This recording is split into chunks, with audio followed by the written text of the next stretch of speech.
Hello there and welcome to another one of our Lexical Lab 1 minute English videos. If you like this video, make sure you subscribe to our YouTube channel and check out our website www.lexicallab.com to find out more about our online courses.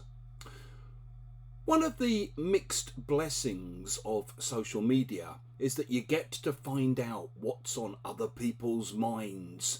Indeed, on Facebook, it even asks you what's on your mind.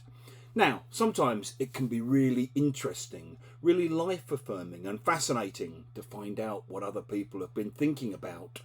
At other times, less so. Probably like most of you, at various times in my life, I've ended up unfriending and sometimes even blocking people that I used to know, because they've basically become people I no longer know. I try to talk to them, I try to reason with them when I see them spreading conspiracy theories or disinformation, but in the end I just give up. I realise they've started to inhabit an alternative universe where they operate on different belief systems to me. In essence, they're too far gone. They've been radicalised online. Often they're self-radicalised through social media. And basically, they're a lost cause. If you describe a person or a thing as a lost cause, you mean that they can't be changed for the better, or that they can't hope to succeed. So maybe if you're a struggling young actor, after 10 years of being rejected for the roles that you'd like to play and being offered terrible roles that you've got no interest in playing, you may just decide to pack the whole thing in because you've decided that your career is a bit of a lost cause.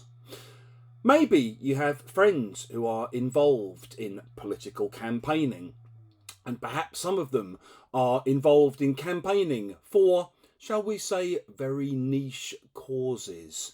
And perhaps you're amazed that they persist with their political campaigning, because most people would look at, for example, the idea of the Marxist-Leninist proletariat revolution as being a bit of a lost cause in this day and age. Maybe you've got friends who are quite unhealthy. Maybe they drink too much or smoke too much or take drugs or eat junk food or don't exercise. And maybe in the past you used to try and talk to them about it. You used to try and persuade them to take better care of themselves. But in the end, you just give up because they're essentially a lost cause. You realise you're never going to be able to change them. And maybe you're planning to paint your house or paint your apartment. But then, come the weekend, it pours with rain the whole time. So painting the house becomes a bit of a lost cause. If you've enjoyed this video, please do click the like button.